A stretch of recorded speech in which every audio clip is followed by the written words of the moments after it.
प्रेम से बोलिए गणेश भगवान की जय। आज आप सभी सुनेंगे आषाढ़ कृष्ण गणेश चतुर्थी व्रत कथा। यह कथा है राजा महिजीत की। पार्वती जी ने पूछा कि हे वत्स, आषाढ़ कृष्ण चतुर्थी बहुत ही शुभदायिनी कही गई है, आप उसका विधान बतलाइए।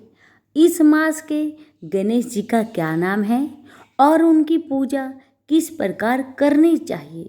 गणेश जी ने उत्तर दिया, हे माता, पूर्व काल में इसी प्रश्न को युधिष्ठिर ने पूछा था और उन्हें भगवान कृष्ण ने जो उत्तर दिया था मैं उसको आपको बतला रहा हूँ, आप सुनिए। श्री कृष्ण ने कहा है कि हे राजन, गणेश जी की प्रतिकारक विघ्ननाशक पुराण इतिहास में वर्णित कथा को कह रहा हूँ, आप सुनिए। हे कुंती पुत्र, आषाढ़ कृष्ण चतुर्थी के गणेश जी का नाम लंबोदर है। उनका पूजन पूर्ण वर्णित विधि से करें। हे महाराज, द्वापर युग में महिष्मती नगरी का महिजीत नामक राजा था। वह बड़ा ही पुण्यशील और प्रतापी राजा था। वह अपनी प्रजा का पालन पुत्रवत करता था, किंतु संतान विहीन होने के कारण उसे राजमहल का वैभव अच्छा नहीं लगता था। वेदों में निसंतान का जीवन व्यर्थ माना गया है। यदि संतानहीन व्यक्ति अपने पितरों का जल दान देता है तो उसके पितरगण उस जल को गर्म जल के रूप में ग्रहण करते हैं। इसी उपापोह में राजा का बहुत समय व्यतीत हो गया। उन्होंने पुत्र प्राप्ति के लिए बहुत से दान यज्ञ आदि कार्य किया, फिर भी राजा को पुत्र उत्पत्ति न हुई। जवानी ढल गई और बुढ़ापा आ गया, किंतु वंश वृद्धि न हुई।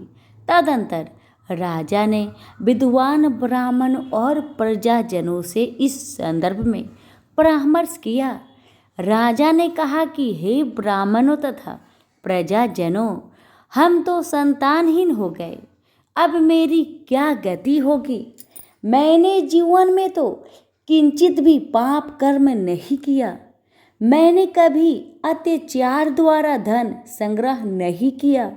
मैंने तो सदैव प्रजाओं का पुत्रवत पालन किया तथा धर्माचरण द्वारा ही पृथ्वी का शासन किया।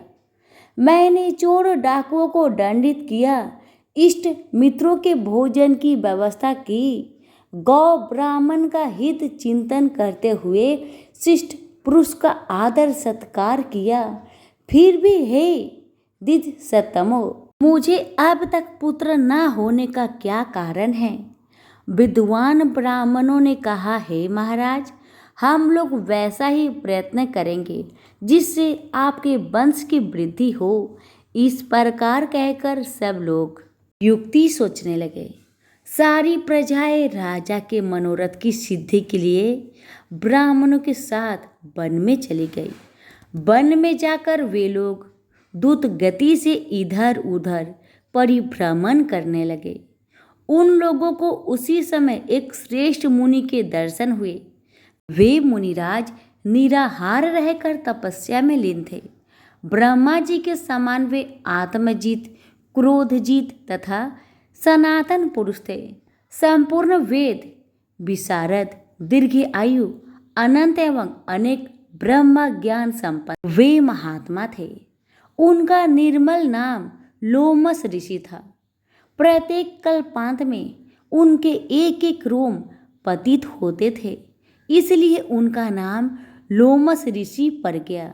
ऐसे त्रिकालदर्शी महर्षि लोमस के उन लोगों ने दर्शन किए। सब लोग उन तेजस्वी मुनि के पास गए। उचित अभ्यर्थना एवं प्रणाम आदि के अंतर सभी लोग उनके समक्ष खड़े हो गए।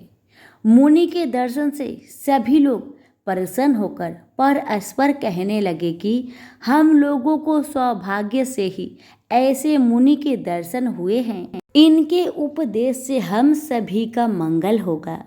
ऐसा निश्चय कर उन लोगों ने मुनिराज से कहा। जनता कहने लगी, हे महर्षि, हम लोगों के दुख का कारण सुनिए। अपने संदेह के निवारणार्थ हम लोग आपके शरणागत हुए हैं। हे भगवान, आप कोई उपाय बतलाइए। हे स्वामीन, आप जैसे महात्मा को पाकर हम लोग किसी अन्य व्यक्ति से क्या कहें। आप ब्राह्मण एवं ऋषियों में श्रेष्ठ है। आपके बढ़कर कोई दूसरा पुरुष नहीं दिख रहा है। महर्षि लोमस ने पूछा, सज्जनों, आप लोग यहाँ किस अभिप्राय से आए हैं? मुझसे आपका क्या प्रयोजन है? स्पष्ट रूप से कहिए, मैं आपके सभी संदेहों का निवारण करूँगा। हम आपके कल्याण की ही भावना रखते हैं। तपस्वियों की तपस्या केवल परोपकार के लिए ही होती है। प्रजाजनों ने उत्तर दिया, हे द्विज श्रेष्ठ, हम लोग जिस महान कार्य की सिद्धि के लिए यहाँ आए हैं उसे सुनिए। हम महिष्मती नगरी के निवासी हैं। हमारे राजा का नाम महिजित है।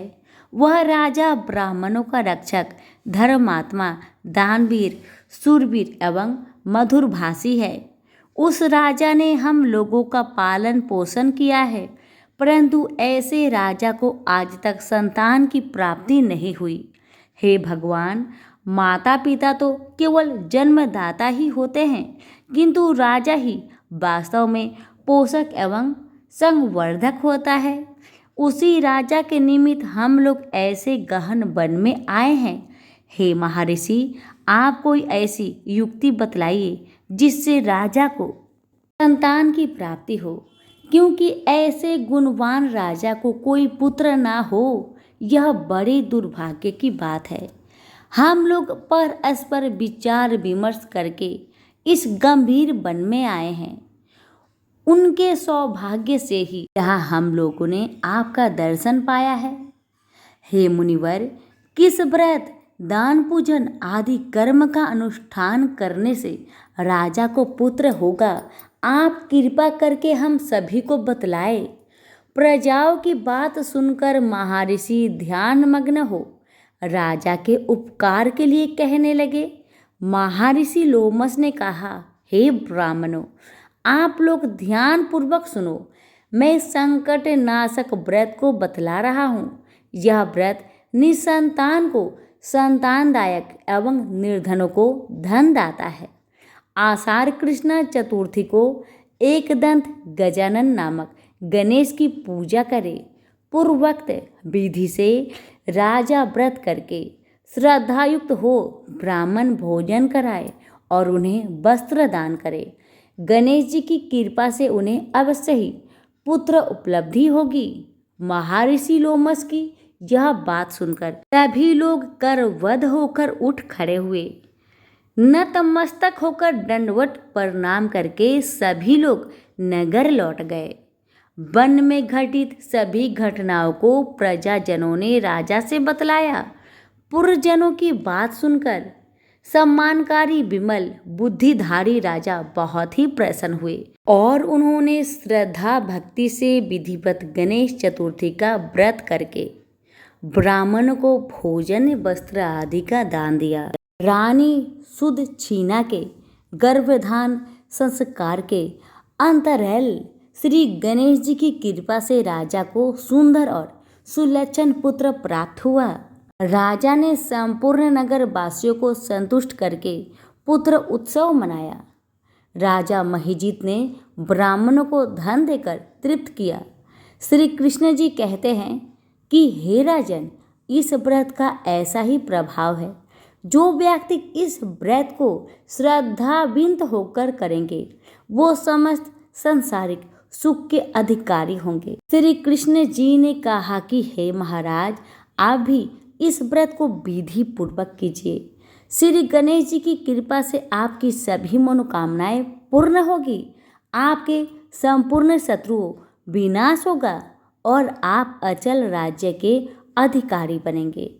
हे भूप शिरोमणि युधिष्ठिर, जो पुरुष इस व्रत को करते हैं वे चाहे एकांत से भी ऋषि हो अथवा विद्वान, उन्हें निर्वधन रूप से पुत्र आदि की प्राप्ति होती है। जो मनुष्य गणेश जी की चरित्र को सुनते हैं अथवा सुनाते हैं उन्हें सब कार्यों में सिद्धि प्राप्त होती है। सभी मिलकर बोले गणेश भगवान की जय। एक नगर में एक बूढ़ी माँ रहती थी। वह अपने बेटे की सलामती के लिए 12 महीने की चौथ का व्रत करती थी।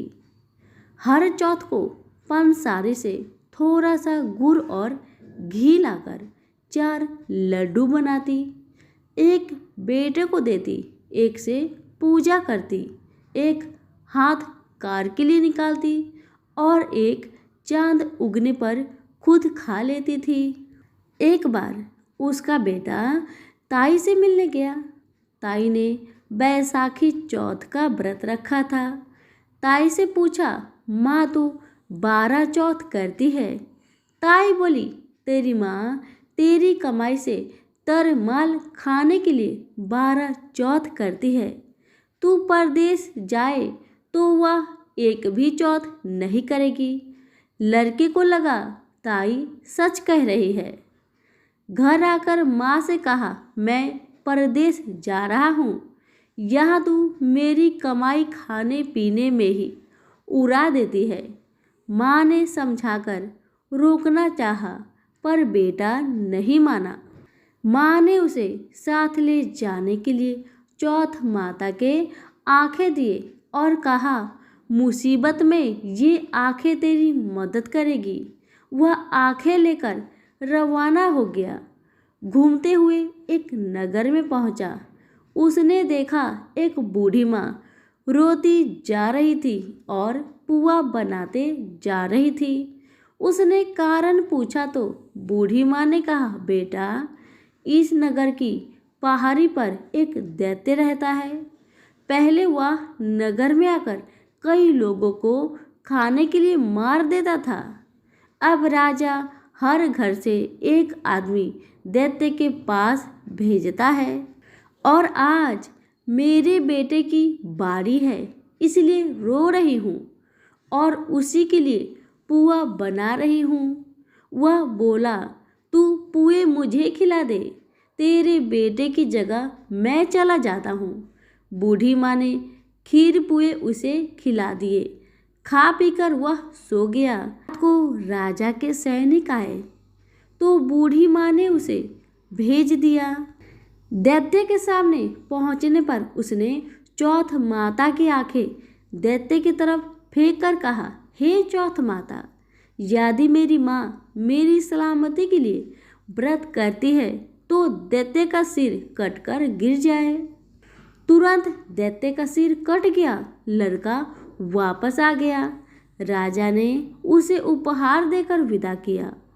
चलते हुए एक दूसरे राजा के नगर में पहुंचा। इस राज्य में आवा तभी पकता था जब एक इंसान की बलि दी जाती थी। सिपाहियों ने उसे पकड़कर आवे में चुन दिया।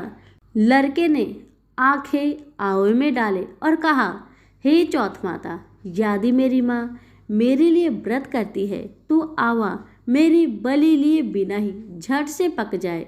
आवा तुरंत पक गया। आवे में से मिट्टी की जगह सोने चांदी के बर्तन निकले। अंदर से लड़का बोला, बर्तन धीरे धीरे निकालना, मुझे लग नहीं जाए। राजा ने उसे निकलवाया और पूछा, इस आवे से तुम बच कैसे गए? लड़के ने बताया कि उसकी माँ चौथ माता का व्रत करती है, व्रत के कारण ही वह बच पाया। राजा को विश्वास नहीं हुआ। उसने एक चांदी की सुराही मंगवाई और कहा कि सुराही की नली से निकल कर दिखाओ, तभी मुझे विश्वास होगा। लड़के ने चौथ माता को याद करके आंखें सुराही में डाला और कहा, मैं भौरा बनूं, सुराही से निकलूं। लड़का भौरा बनकर सुराही से निकल गया। राजा खुश होकर राजकुमारी की शादी उसके साथ करवाई और सभी लोगों को चौथ माता का व्रत करने को कहा। उसे माँ की याद आई। उसने राजा के पास जाकर खुद के नगर जाने की इच्छा जाहिर की। राजा ने रथ, घोड़ा, हाथी और खूब सारा दान दहेज देकर उन्हें विदा किया। चौथ के दिन अपने नगर पहुंचा। वह अकेले पंसारी के यहाँ माँ का इंतजार करने लगा। सोचा चौथ है तो माँ यहाँ जरूर आएगी। थोड़ी देर बाद लकड़ी टेकती हुई माँ आती दिखी। उसकी माँ की आंखों में जाले आने के कारण दिखना कम हो गया था। लड़के ने जानबूझकर अपना पैर लकड़ी लगा दिया। कहने लगा, बलरे फूट काटी मेरे पैर के लगा दी। माँ ने उसे नहीं पहचाना। कहने लगी, भैया मुझे चाहे कितनी गाली निकालो पर मेरे बेटे को कुछ मत कहना। बेटा माँ के चरणों में गिर पड़ा। कहा, माँ मैं तेरा ही बेटा हूँ, मुझे माफ कर दो। माँ ने उसे गले लगा लिया। नगर के लोगों ने विश्वास नहीं किया कि वह उसी का बेटा है। बूढ़ी माँ ने चौथ माता को याद करके कहा, हे चौथ माता, यदि मैं अपने बेटे के लिए व्रत करती हूँ तो मेरे स्तन में दूध भर जाए और उसकी धार मेरे बेटे के मुंह में गिरे। माँ के स्तन से दूध की धार निकलकर बेटे के मुंह में गिरने लगी। लोग चौथ माता की जय जयकार करने लगे। उस नगर के सभी लोग चौथ माता का व्रत करने लगे। हे चौथ माता, जैसे बूढ़ी माँ और उसके बेटे की सहायता की वैसे हमारी भी करना। कहानी कहने, सुनने और हुक्कारा भरने वाले पर कृपा करना।